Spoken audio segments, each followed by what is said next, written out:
ॐ असतो मा सद्गमय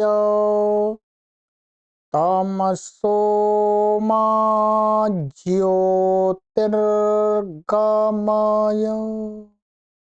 मृत्योर्मामृतंगमय। ओम शांति शांति शांति। सभी को सादर नमस्ते। आशा है आप सभी अच्छे होंगे। सनातन वैदिक धर्म यूट्यूब चैनल आपको जागरूक बनाने के लिए कार्य करता है। अभी मैंने आपके समक्ष कुछ संस्कृत की पंक्तियां बोली जो उपनिषद का वचन है। ओम असतो मां सद्गमय। हे परमपिता परमेश्वर, मुझे अज्ञान से ज्ञान की तरफ ले चलो। तमसो मां ज्योतिर्गमय।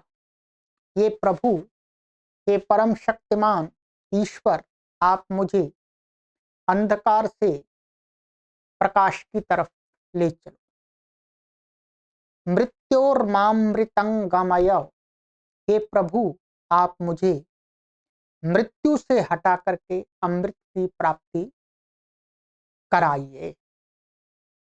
मृत्यु के मार्ग से हटा करके मुझे अमृत के मार्ग पर, अमरता के मार्ग पर आरूढ़ कर दीजिए। बहुत सुंदर प्रार्थना है मित्रों। आज मित्रों हम एक छोटे से विषय पर चर्चा करेंगे आपके साथ में थोड़े से समय। आशा है आपको लाभ होगा और आप उस पर ध्यान भी देंगे। ध्यान देना ही चाहिए, सभी को देना चाहिए। और हम भारत देश के लोग हैं, इसलिए हमें भारत देश के अंदर हमें कोई कुछ कमी लगती है, कोई बुराई लगती है, कोई न्यूनता लगती है, तो उस पर विचार करना प्रत्येक भारतीय का कर्तव्य है। उसी कर्तव्य को मान करके मैं आपके साथ विचार शेयर कर रहा हूं। मित्रों, भारत देश के अंदर हम यदि देखें तो प्रतिदिन लाखों की संख्या में धार्मिक आयोजन हुआ करते हैं। उन धार्मिक आयोजनों में अपने जो जिस संप्रदाय के, मत के, पंथ के जो धर्माचार्य लोग होते हैं, उपदेष्टा लोग होते हैं, पुरोहित लोग होते हैं, पंडित लोग होते हैं, साधु संत महात्मा लोग होते हैं, वो अपने अपने अनुयायियों को धर्म की शिक्षा देते हैं,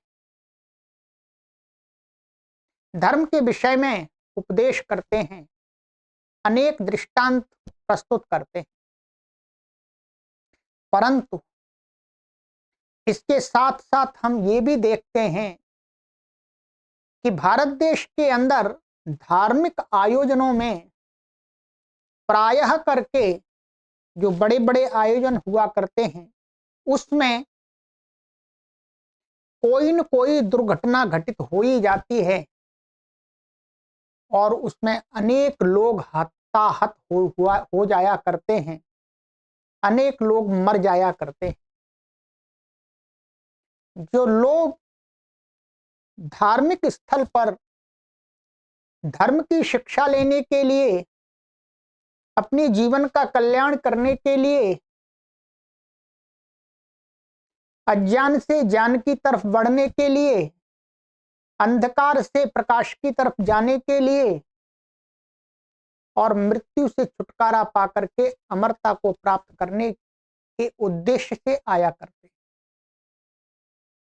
और इन्हीं उद्देश्यों को रख करके हमारे धर्माचार्य, साधु संत महात्मा, कथाकार लोग अपने अपने फॉलोवर्स को उपदेश किया करते हैं। परंतु घटनाएं घटित हो जाती हैं प्रायः करके। इसलिए मित्रों,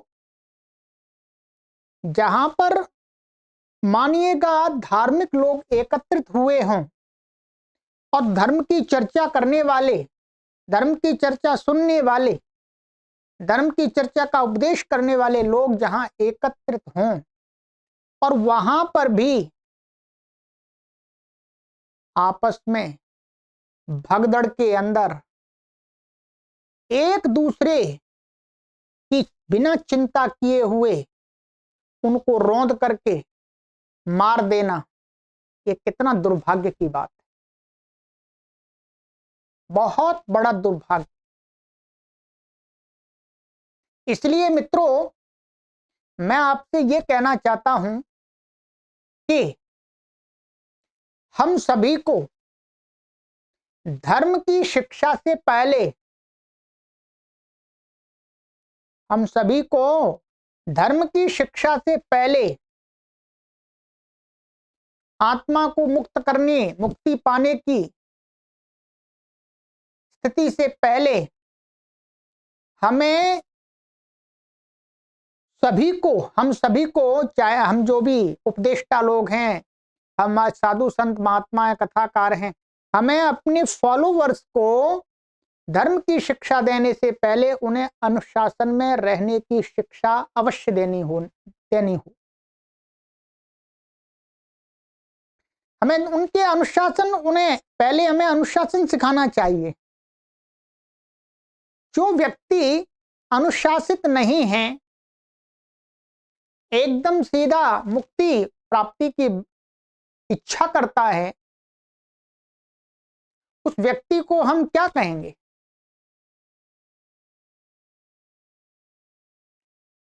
धर्म की शिक्षा केवल पाने से हम धार्मिक हो गए, ये कोई पक्का प्रमाण नहीं है। धार्मिक होने का अर्थ होता है कि हमारे अंदर सद्गुण आए। केवल एक ही सद्गुण हमारे अंदर ना आ जाए कि बस हमको मुक्ति प्राप्त करनी है, हमको अपने पापों को नष्ट करना है।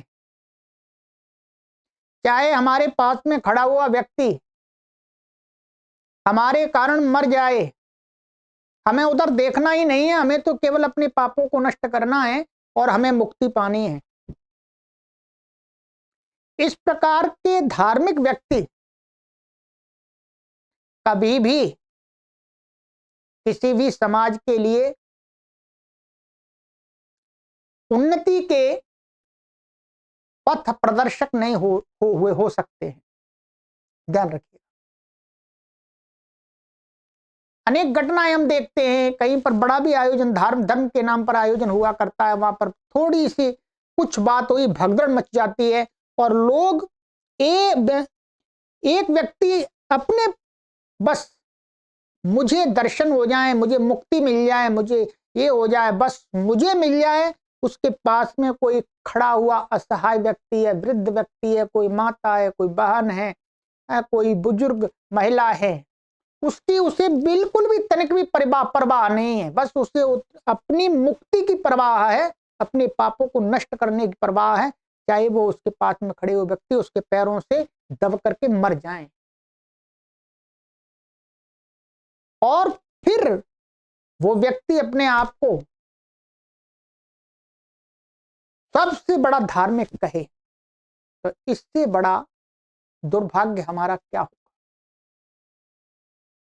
इसलिए मेरा मानना है, मेरा सुझाव है सभी के लिए, चाहे हम श्रोता हैं, चाहे हम वक्ता हैं, चाहे हम धर्म का उपदेश करने वाले हैं, चाहे हम धर्म का उपदेश सुनने वाले हैं, जो धर्म की चर्चा है, आत्मा परमात्मा की चर्चा है, उससे पहले हमें मैनर्स सीखने होंगे, हमें अनुशासन सीखना होगा कि हम जहां कहीं पर भी इस प्रकार के, जहां पर अनेक लोग एकत्रित होते हैं, वहां पर हमें किस प्रकार से अपनी क्रियाओं को करना है, अपने आप को वहां पर कैसे व्यवस्थित रखना है, ये सबसे पहले हमें अपने फॉलोवर्स को बताना चाहिए। धर्म का उपदेश करने से पहले हमें इन चीजों को सिखाना चाहिए, चाहे कथा हो, चाहे सत्संग हो, कुछ भी हो। तो इस प्रकार की दुर्घटनाओं से स्वाभाविक रूप से बचा जा सकता है और हम अपने भारत देश के लोगों को अनुशासन में रहना, डिसिप्लिन में रहना सिखा सकते हैं, वो अनुशासन में रह सकते हैं।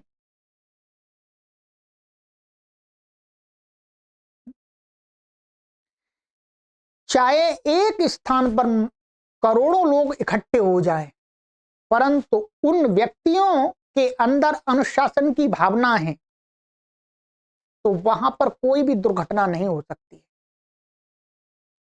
वो व्यक्ति यदि अनुशासन में प्रशिक्षित हैं, उनको जानत है कि इतनी भीड़ में हम सभी को किस प्रकार से अपना आचरण करना है, उसी प्रकार से यदि करेंगे तो करोड़ों की भीड़ में कोई भी दुर्घटना नहीं हो सकती। और चाहे 20 लोग हों परंतु वो अनुशासित नहीं है तो वहां उन 20 लोगों की भीड़ में वो 20 लोग आपस में एक दूसरे को मार देंगे, एक दूसरे की परवाह नहीं करेंगे।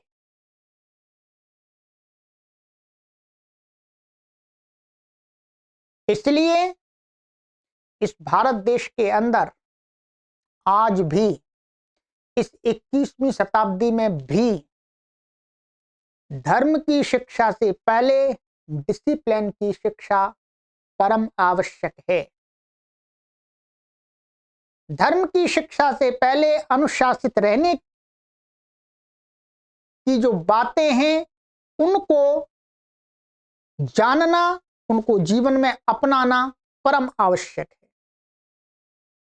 और ये प्रत्येक मत, संप्रदाय, धर्म के गुरुओं को करना चाहिए।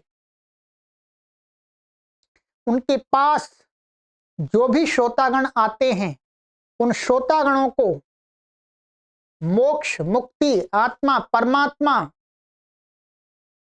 इन सारी बातों से पहले उनको अपनी कथा में अनुशासन में कैसे रहा जाता है, जहां हम इकट्ठे होते हैं वहां पर हमें किस प्रकार का व्यवहार करना चाहिए, ये बातें मुख्य रूप से पहले बतानी चाहिए।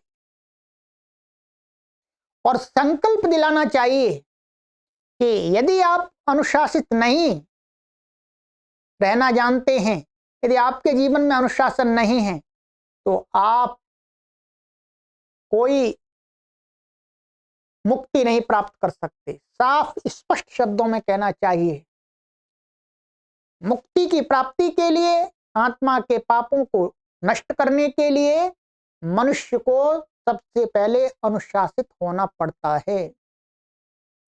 जिस भी समाज के लोग अनुशासित नहीं होते हैं, जिस भी देश के लोग अनुशासित नहीं होते हैं, जिस भी कम्युनिटी के लोग अनुशासित नहीं होते हैं, जिस भी परिवार के लोग अनुशासित नहीं होते हैं, जिस भी संस्थान के लोग अनुशासित नहीं होते हैं, वो संस्थान कितना भी बड़ा हो, वो समाज कितना भी बड़ा हो, वो निर्बल हो जाता है, वो खत्म हो जाता है, उसमें शक्ति नहीं होती है, वो शक्तिहीन हुआ करता है। करोड़ों की भीड़ शक्तिशाली नहीं हुआ करती है, हजारों अनुशासित लोग ही शक्तिशाली हुआ करते हैं। इसलिए हमने कल भी कुछ घटना देखी और अधिकतर प्रतिदिन अखबारों में पढ़ते ही रहते हैं, समाचारों में सुनते ही रहते हैं कि वहां पर धार्मिक आयोजन में भगदड़ मच गई। वहां पर हम जो भी हैं, किसके लिए आए हैं, मुक्ति प्राप्त करने के लिए, पापों को नष्ट करने के लिए जाते हैं, मुख्य रूप से यही उद्देश्य है। परंतु वहां पर हमको दूसरे नहीं दिखते, दूसरे की मुक्ति नहीं दिखती हमको, हम उसको पैरों से रौंद देते। हम वहां अपने आप को अनुशासित नहीं रखते हैं, हमें जहां पर रहने के लिए कहा जाता है, हम उस स्थान को छोड़ करके तेजी से दूसरे स्थान पर जाना चाहते हैं।